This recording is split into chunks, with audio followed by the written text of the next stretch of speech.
দেশ সংস্কারের পূর্ণ সমর্থন দেবে জাতিসংঘ। প্রধান উপদেষ্টার সঙ্গে বৈঠকে মহাসচিবের আশ্বাস। ৭৯তম অধিবেশনে আজ ভাষণ।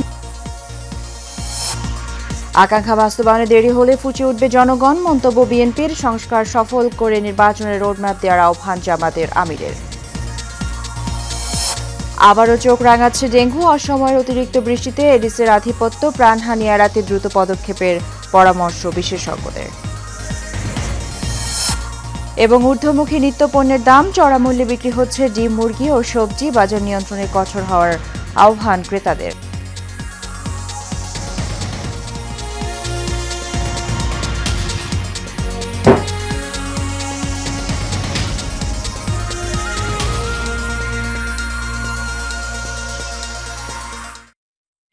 স্বাগত এশিয়ান নিউজে। দর্শক, সংবাদ জুড়ে সাথে আছি সুবর্ণা গোলন্দাজ। শুনছিলেন বিআরবি কেবল ইন্ডাস্ট্রিজ লিমিটেড সংবাদ শিরোনাম।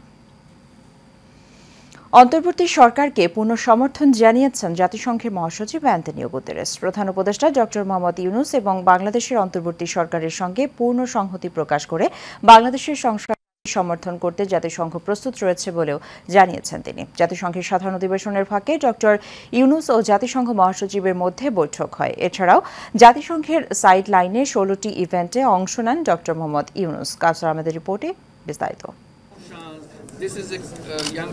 বিশ্ব দরবারে বাংলাদেশের নতুন প্রজন্মের বিপ্লবকে তুলে ধরা এবং নতুন সরকারের সংস্কার কাজগুলোর প্রতি সমর্থন আদায়, যুক্তরাষ্ট্রের রাজনৈতিক অর্থনৈতিক সমর্থন, বাংলাদেশের উন্নয়নে আন্তর্জাতিক সংস্থাগুলোর সাহায্য ও সহযোগিতা অব্যাহত রাখা এবং ভারতের সঙ্গে ভালো সম্পর্কে কয়েকটি বিষয়কে প্রাধান্য দিয়ে এবারে জাতিসংঘের মিশনে যোগ দিয়েছেন অন্তর্বর্তীকালীন সরকারের প্রধান উপদেষ্টা ডক্টর মোহাম্মদ ইউনূস। বিশ্ব নেতাদের কাছে পরিচিত মুখ ডক্টর মোহাম্মদ ইউনূসের সাথে একের পর এক বৈঠক করছেন বিশ্ব নেতারা। যুক্তরাষ্ট্রের প্রেসিডেন্ট সহ বিভিন্ন দেশের রাষ্ট্রপ্রধানদেরও দেখা গেছে আলোচনা করতে। বৈঠক হয় জাতিসংঘের সাধারণ অধিবেশনের ফাঁকে সংস্থাটির মহাসচিবের সাথেও। এ সময় জাতিসংঘ মহাসচিব অ্যান্তনিও গুতেরেস জানান, বাংলাদেশের সংস্কার কাজে সমর্থন করতে জাতিসংঘ প্রস্তুত রয়েছে। বৈঠকে দেশের শান্তিরক্ষীদের প্রশংসাও করেন তিনি। এর আগে বাংলাদেশের সঙ্গে পারস্পরিক স্বার্থ সংশ্লিষ্ট দীর্ঘদিনের অর্থনৈতিক ও রাজনৈতিক বিষয়ে সহযোগিতা আরও গভীর করতে আগ্রহ প্রকাশ করেন যুক্তরাষ্ট্র। ডক্টর ইউনূসের সঙ্গে দেশটির পররাষ্ট্রমন্ত্রী অ্যান্টনি ব্লিংকেন সাক্ষাতে এ আশা প্রকাশ করেন।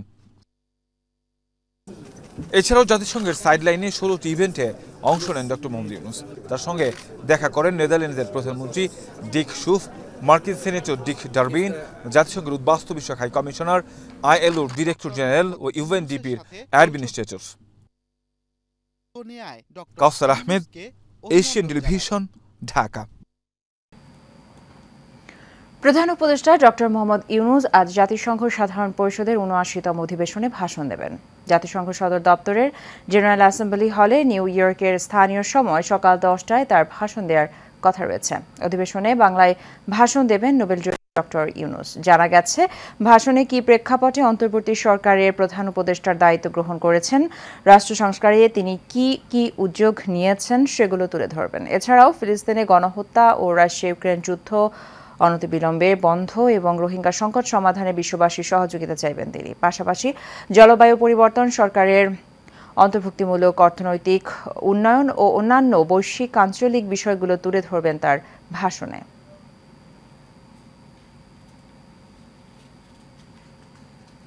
বিএনপির মহাসচিব মির্জা ফখরুল ইসলাম আলমগীর বলেছেন, একটি সুষ্ঠু নির্বাচনের মধ্য দিয়ে জনগণের সরকার প্রতিষ্ঠা অন্তর্বর্তী সরকার প্রতিজ্ঞাবদ্ধ। বিকেলে গাজীপুরের কাপাসিয়া পাইলট উচ্চ বিদ্যালয় মাঠে স্থানীয় বিএনপি আয়োজিত সমাবেশে সব কথা বলেন তিনি। বিএনপির মহাসচিব বলেন, পুলিশ প্রশাসন ও বিচার বিভাগকে প্রস্তুত করে দ্রুত নির্বাচন দিতে হবে। এ সময় তিনি বলেন, গণহত্যাকারীদের দেশের মাটিতে বিচার হবেই। এর আগে সকালে বিএনপির স্থায়ী কমিটির সদস্য ও সাবেক মন্ত্রী ব্রিগেডিয়ার জেনারেল প্রয়াত আসম হান্নান শাহের অষ্টম মৃত্যুবার্ষিকীতেও সমাধিতে ফুলের শ্রদ্ধা নিবেদন করেন তিনি। পরে তার রুহের মাগফিরাত কামনায় দোয়া করা হয়।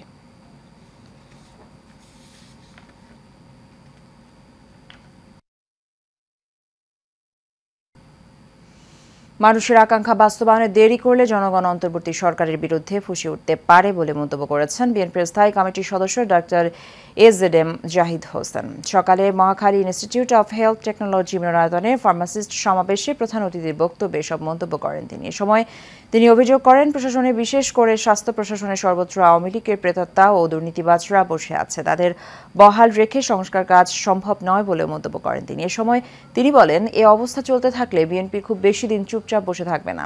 স্বাস্থ্য খাতের পরনির্ভরশীলতা রোধে এ সেক্টরে সকলকে সেবার গুণগত মান বাড়ানোর পরামর্শ দেন বিএনপির এই স্থায়ী কমিটির সদস্য। দুর্নীতির সাথে যারা জড়িত প্রত্যেকটা লোক যার যার চেয়ারে বসে আছে, দে শুড বি রিমুভ, এবং তাদেরকে ইমিডিয়েটলি ওখান থেকে যদি রিমুভ না করা হয় তাহলে এই স্বাস্থ্য সেক্টরে কিন্তু সংস্কারের জন্য সরকারের যে উদ্যোগ সেটি ভেস্তে যাবে। খেয়াল করছি, কিছু বলছি না, কিন্তু আমরা খুব বেশি দিন এরকম চুপচাপ ওনাদের দুর্দণ্ড প্রতাপ, আপনারা আজকে একটা অর্ডার করবেন, কালকে ক্যান্সেল করবেন, ভুল হয়ে গেছে, এ কাজ করতে যে আপনাদের প্রতি আমাদের বিশ্বাস কমে যাচ্ছে। বাংলাদেশ জামাতে ইসলামের আমির ডাক্তার শফিকুর রহমান বলেছেন, গণহত্যাকারীদের রাজনীতি করার কোনো অধিকার নেই, কেননা রাজনীতি করতে হলে দেশের মানুষের আকাঙ্ক্ষাকে ধারণ করতে বাইরের কারো সাহায্য নিয়ে নয়। সকালে খুলনা নগরীর সোনাডাঙ্গাস্থ আল ফারুক সোসাইটিতে খুলনা মহানগর জামাতে আয়োজিত রুকন সম্মেলনে প্রধান অতিথির বক্তৃতায় তিনি এসব কথা বলেন। মহানগরীর আমির অধ্যাপক মাহফুজুর রহমানের সভাপতিত্বে সময় উপস্থিত ছিলেন জামাতের সেক্রেটারি জেনারেল অধ্যাপক মিয়া গোলাম পরোয়ার, কেন্দ্রীয় নির্বাহী পরিষদ সদস্য মোহাম্মদ মোবারক হোসেন সহ অন্যান্যরা।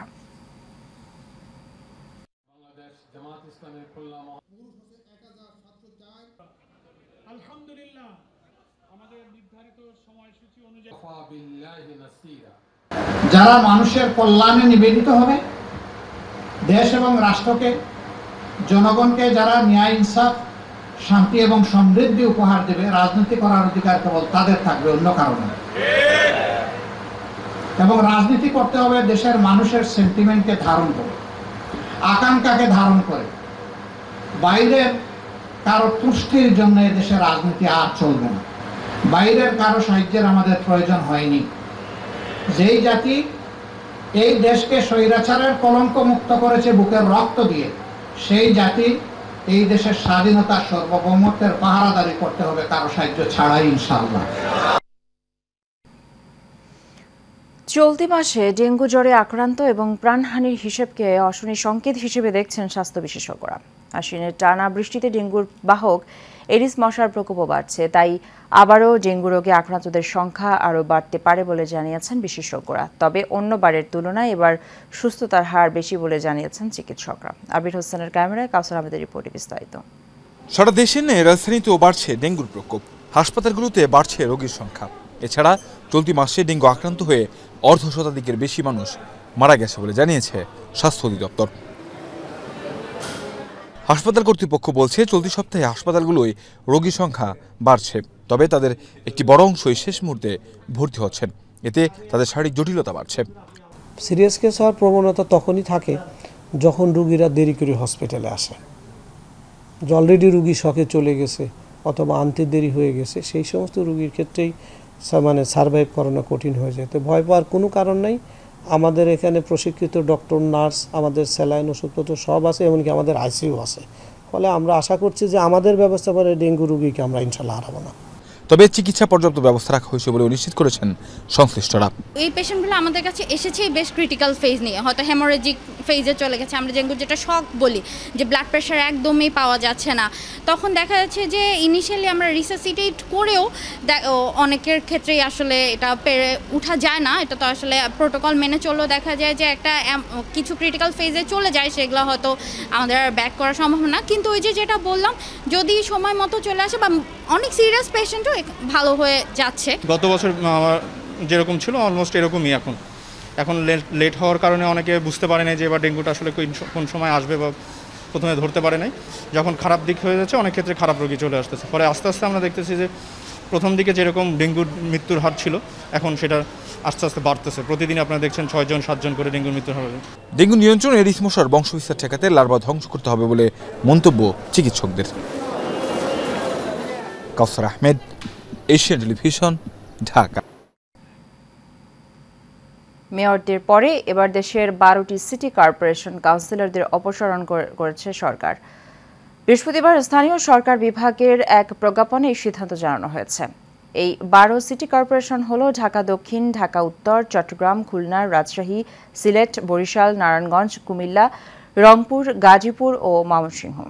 এদিন পৃথক প্রজ্ঞাপনে দেশের 323টি পৌরসভার কাউন্সিলর এবং 3টি পার্বত্য জেলা ছাড়া বাকি 61টি জেলা পরিষদের সদস্যদের অপসারণ করা হয়েছে। এদিকে জেলা পরিষদের কাজ চালিয়ে নেওয়ার জন্য প্রশাসকের নেতৃত্বে 13 সদস্যের একটি কমিটি গঠন করে দিয়েছে সরকার। পৌরসভাতেও প্রশাসকের নেতৃত্বে 7 সদস্যের কমিটি গঠন করে দেওয়া হয়েছে। এর আগে 19 আগস্ট এসব সিটি কর্পোরেশনে মেয়রদের অপসারণ করা হয়েছিল। তখন 12টি সিটি কর্পোরেশনের প্রশাসক নিয়োগ দেয় সরকার।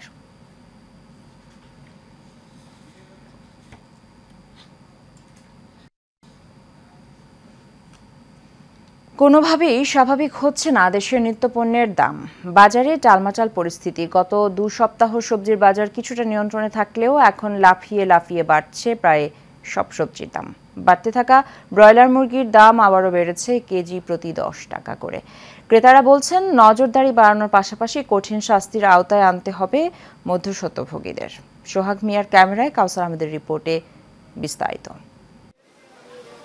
দাম নির্ধারণ করে দেয়া, বাজারে নজরদারি বাড়ানো, ভ্রাম্যমাণ আদালতের অভিযান কোনো কৌশলই কাজে আসছে না দ্রব্যমূল্য নিয়ন্ত্রণের। উল্টো লাগামহীনভাবে যে যার মতো করে দাম বাড়াচ্ছে বিভিন্ন পণ্যের। প্রতি কেজি ধনেপাতা বিক্রি হচ্ছে 500 টাকা করে, টমেটো 180 টাকা এবং প্রকারভেদে বেগুন বিক্রি হচ্ছে 130 থেকে 140 টাকা। অস্বাভাবিক হারে দাম বাড়ায় ক্রেতাদের পাশাপাশি হতাশ বিক্রেতারাও। এই সপ্তাহটা একবারে বেশি দাম বেড়ে গেছে, সব মালের দাম উল্টা পাল্টা দাম। বাজারে সবজির সংকট, তারপরে আপনার দাম অতিরিক্ত বেড়ে গেছে। এগুলো হইল কাঁচামাল, এগুলো কাঁচামাল। এই সকালে হয় এক রেট, বিকালে হয় এক রেট, মোকামে একটু শর্ট হইলে এক রেট হয়, মোকামে আমদানি বেশি হইলে আর এক রেট হয়ে যায়। এই হলো অবস্থা।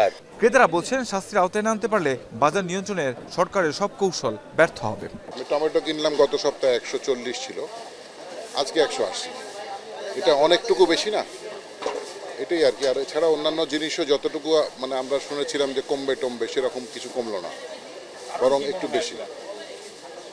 আসলে একটু শক্ত হতে হবে, শক্ত না হলে এগুলো আসলে কন্ট্রোল করা যাবে না।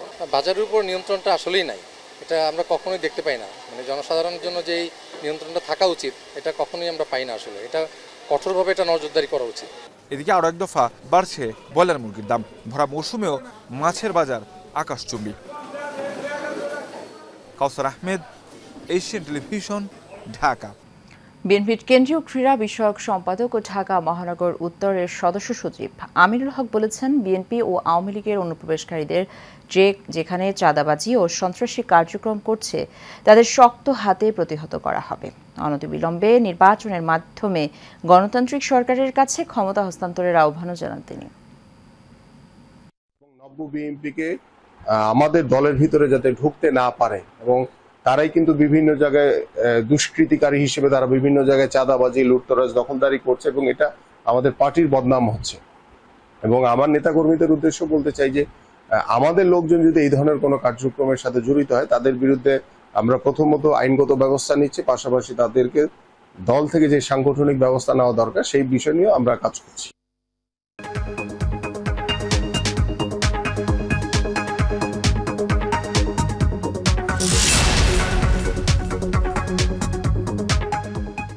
কুষ্টিয়ার খোকসা উপজেলার 1 ও 2 টাকার ধাতব মুদ্রা লেনদেনে অনাগ্রহ ক্রেতা বিক্রেতাদের। ফলে খুচরা লেনদেনে বিপাকে পড়েছেন সাধারণ মানুষ। স্থানীয় ব্যাংকগুলো না নেওয়ায় এসব মুদ্রা অচল হয়ে পড়েছে বলে দাবি করেছেন ব্যবসায়ীরা। এ নিয়ে ক্রেতা বিক্রেতা ও ব্যাংক কর্মকর্তার পাল্টাপাল্টি অভিযোগ। পুলক সরকারের পাঠানো তথ্য ছবিতে বিস্তারিত জানাচ্ছেন শেখ ফাহিম। 1 ও 2 টাকার ধাতব মুদ্রা কয়েক বছর আগেও প্রচলন ছিল, কিন্তু বর্তমানে ক্রেতা বিক্রেতা কেউই লেনদেনে ব্যবহার করতে চান না এসব ধাতব মুদ্রা। রাষ্ট্রীয়ভাবে এসব মুদ্রা অচল না হলেও উপজেলার সরকারি বেসরকারি ব্যাংকগুলোতে নিচ্ছে না বলে অভিযোগ স্থানীয় ব্যবসায়ী ও দোকানীদের। এ নিয়ে রীতিমতো দুর্ভোগে পড়েছেন এই উপজেলার মানুষ। প্যাসেঞ্জার চলতেছে, আমাদের 5 টাকার ভাড়া 4 টাকা দিয়ে যাচ্ছে, 1 টাকা নাই, 1 টাকা চলেও না, নেয়ও না। 1 টাকার কয়েন কোনো কাস্টমারও নেয় না, আবার ব্যাংক নেয় না, তারপরে কোম্পানি নেয় না। আমরা 1 টাকার কয়েন যাতে চলে সেই ব্যবস্থায় চাচ্ছি। পাবলিকের দেখা যায় যে 1 টাকা 2 টাকা আপডাউন হলে সেক্ষেত্রে আমরা একটা শ্যাম্পু দিই কিংবা একটা চকলেট দিই, এভাবে চলতেছে। এগুলো আমি চাই আবার 1 টাকার নোটগুলো আবার আসুক আমাদের মাঝে, আগেকার যে 1 টাকার নোটের যে যুগ ছিল ওইটা আবার ফিরে আসুক। সরকার অনুমোদিত এ সকল মুদ্রা না নেওয়ার কোনো সুযোগ নেই বলে জানিয়েছেন স্থানীয় ব্যাংক কর্মকর্তা। যেটা আশেপাশে বলা হচ্ছে যে ব্যাংক নেয় না, এই কথাটা সত্য না। গুজবটা আসলে জনসাধারণরাই সৃষ্টি করেছেন এবং তাদের মধ্যে সচেতনতার অভাব আছে, কারণ সরকার কিন্তু এই কয়েনগুলো এখনো নিষিদ্ধ ঘোষণা করেন। এই বিষয়ে আমাকে একজন মেসেঞ্জারে নক দিয়েছিল, আমি তাকে বলেছিলাম যে লিখিত অভিযোগ দিতে, তাহলে আমি ব্যবসায়ীদের দেখে কথা বলবো। তো সে আর অভিযোগ দেয় নাই, এটা 3-4 দিন আগের ঘটনা, হয়তো বা দিবে। যথাযথ কর্তৃপক্ষ উদ্যোগ নিয়ে দ্রুতই চলমান সমস্যার সমাধান করবে এমনটাই প্রত্যাশা সাধারণ মানুষের। Sheikh Fahim, Asian television. শেষ করব এশিয়ান নিউজ, তার আগে বিআরপি কেবল ইন্ডাস্ট্রিজ লিমিটেড সংবাদ শিরোনামগুলো জানিয়ে দেব আরও একবার।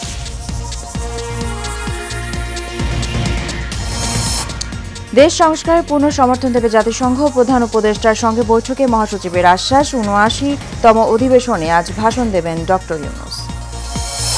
আকাঙ্ক্ষা বাস্তবায়নে দেরি হলে ফুঁসে উঠবে জনগণ, মন্তব্য বিএনপি। সংস্কার সফল করে নির্বাচনের রোডম্যাপ দেওয়ার আহ্বান জামাতের আমিরের।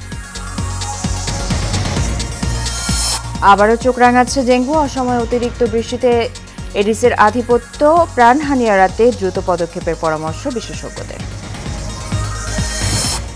এবং ঊর্ধ্বমুখী নিত্যপণ্যের দাম চড়া মূল্যে বিক্রি হচ্ছে ডিম, মুরগি ও সবজি, বাজার নিয়ন্ত্রণে কঠোর হওয়ার আহ্বান ক্রেতাদের। এশিয়ান নিউজ এ পর্যন্তই। আমাদের পরবর্তী সংবাদ দেখার আমন্ত্রণ রইল। ধন্যবাদ সাথে থাকার জন্য।